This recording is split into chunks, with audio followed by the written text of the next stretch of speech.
other matter that is rocking your boat. The first topic we want to get our teeth in today is that the Episcopal Conference of Catholic Bishops have told state-run primary schools that they're not satisfied the way children are being adequately prepared for First Communion and for confirmation.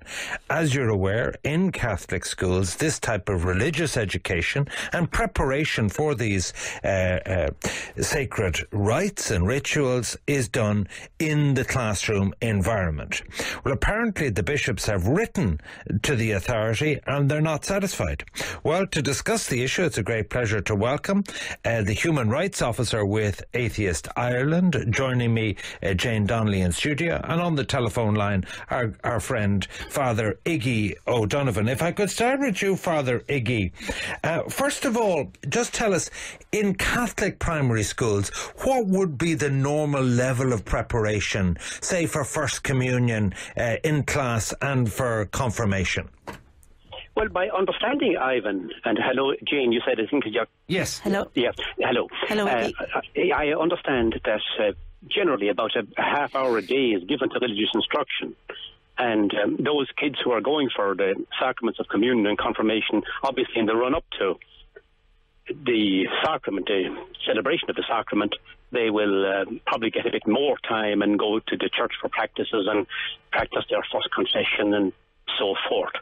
So that's the way it's done, and that's the way it's always been done, in my memory, as far back as I can remember. And with the confirmation, would they have to pass a kind of test of religious knowledge about the Bible in order to be confirmed, to sort of comply, that they know what they're doing?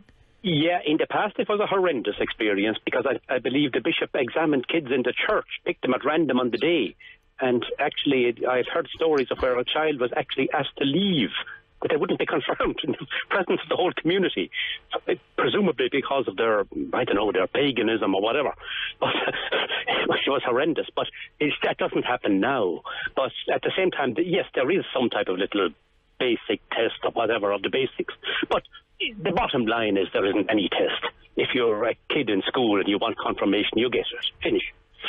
All right, Jane, what's your perspective on this? Because we know that over 90% of the schools in the country at primary level are Catholic denominational schools, with maybe the parish priest as the board chairman of the board of management. The bishops seem to be dissatisfied with other schools. Who are these other schools, first of all? Community national schools. There's about 11 community national schools in the country, and they're what we would call public schools or state schools. They come under the ETBs, the old VECs that we would know. Now, they're primary school. The ETBs mostly operate at second level, and you'd have community schools, community colleges at second level. But the community national schools are a new departure for the Department of Education and the ETBs. So there's about 11 of them around the country. Now, they have been quite controversial, because the bishops in the beginning, when they were being introduced, wanted preparation for Holy Communion and faith formation within the community national schools, and they got that. The agreement was that they would, under Mary Hanafin, that would go ahead. Now, the controversy about it was that children were getting segregated within the state schools, because they were supposed to be the alternative to denominational schools, and that faith formation and education into and from religion was going on in the schools. So they'd have to do something else when the faith formation was going on. They were segregated into classes for minority faiths and the non-religious or humanists. And was that a problem? It was, because most of the parents didn't want their children segregated, because you're picking an alternative multi-denominational school because you want all your children to be educated together. And for minorities that have no choice but to go to denominational schools and opt out, we always thought that state schools would be somewhere where we could opt in and opt into an education that was inclusive and objective. And that didn't turn out to be the case. Didn't turn out to be the case. No, because there was segregation in it, and we were very concerned in the beginning about the goodness me, goodness you course. I was going to ask you that. What is the goodness me, goodness you project that was developed by the National Council of Curriculum and Assessment? Well, they refer to it as belief nurturing, and you would categorise it as about and from religions. But we're not happy with that, because we want an education about religions and beliefs and ethics.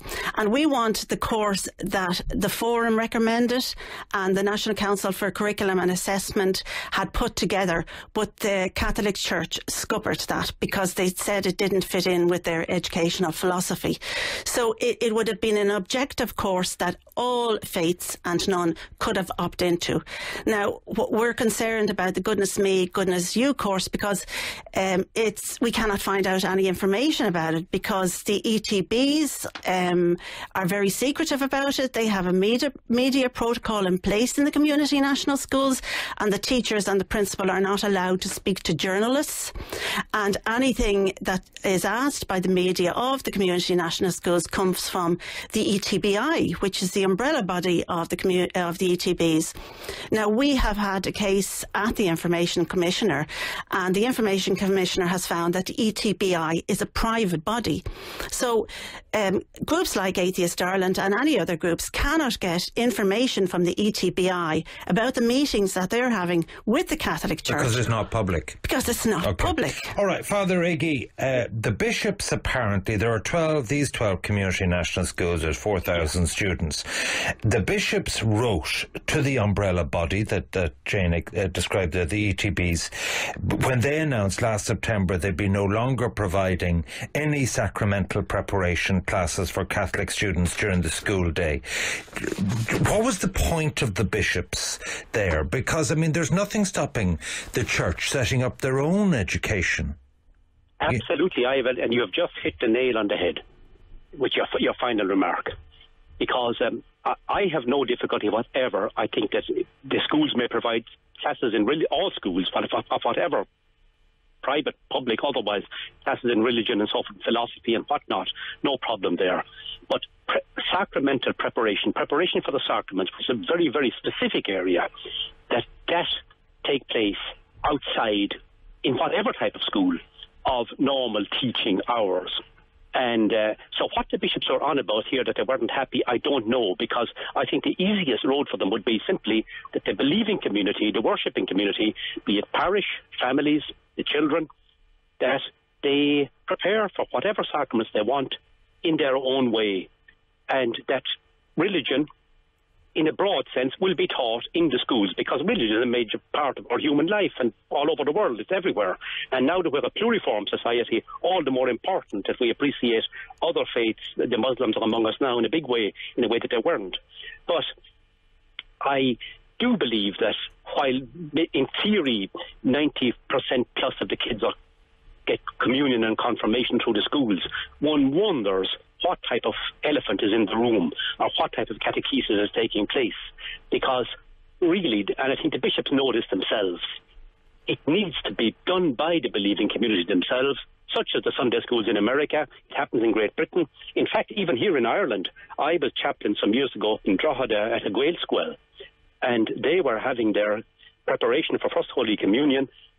After class, the parents who wanted to be involved paid a catechist, and I found those kids were the best prepared for First Holy Communion that I had ever experienced in my priesthood. Yeah, well, okay. That's the way forward, I think. Okay, so you're saying outside of the school curriculum, yes, we need to prepare people for these sacraments. In my own religion, in the Church of Ireland, what they used to do was on Sundays, as part of the service, when the rector gave his sermon, all the kids would leave, and you'd go to Sunday school, which would be, say, the latter third of the service, and someone, you know, one of the parishioners would take Sunday school, and you'd get some instruction in that regard. Yes, absolutely. Do you have that in most Catholic churches? No, very, very little of it. Sometimes during children's masses or something, they have something on the side, but really it's very peripheral to them. And what you just described is the model that I think I would be aiming at, and which I think Jane would probably be very happy with too. And we can have all the religion we want taught in the school then as part of an academic preparation and preparation for life and whatnot. Very good. I have no problem with that. And that happens in Italy, France, England. It's happening all over. And okay. There's an unusual here. There's a sort of a mix, if you like, where the church and the state are overlapping each other in this particular one, and it's unhealthy. Jane, I mean, one of the frustrations I'm sort of picking up there is that you could have secular teachers who are not religious themselves expected to teach, the fundamental beliefs with commitment, passion and sincerity. And, they may not just be into it, they mightn't believe in it, and that may come through to the kids. It would be better for the church and for everyone concerned for them to take charge of this themselves and do their own dedicated teaching. I absolutely agree with that, and I hope he takes that to the Catholic Bishops' Conference. But we had this opportunity, remember, we had this opportunity to have an objective course about education, about religions, beliefs and ethics in all schools, and the Catholic Church scoopered it because they said that it was against their educational philosophy. So we would welcome any moves to bring that course back, and a lot of work and a lot of groundwork was done by the NCCA on this course. And if there was such a course, we would have teachers, minority faith teachers and non-religious teachers who could be open about their non-belief and open about their minority faith and teach this course, because it would be objective and you wouldn't have to be committed to a faith. See, what I'm thinking here to myself, Father Iggy, is that when it comes to baptism, christenings, first communions, and the effort people make with their outfits and for confirmations, they're putting more effort into the bouncy castles and the piss-up and the booze and the party and the family occasion, and putting no effort into the religious content.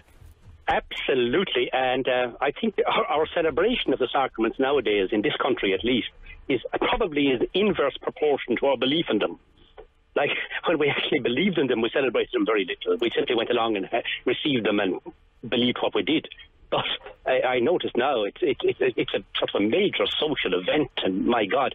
But that aside, I think that it would be better for all of us, and certainly better for us in the Catholic Church, if we were preparing our kids in our own way, within the believing community, and we can still, as I said earlier, Ivan, have all the religion we want in the schools taught as an academic subject for those who want it. I haven't seen a text on, but I could hear people say in rural parishes saying, hold on a second, we in the church do all the fundraising for the local school extension. We do all the voluntary work in the running of the school on behalf of the state. The least we're entitled to is have our little bit of religious educational input.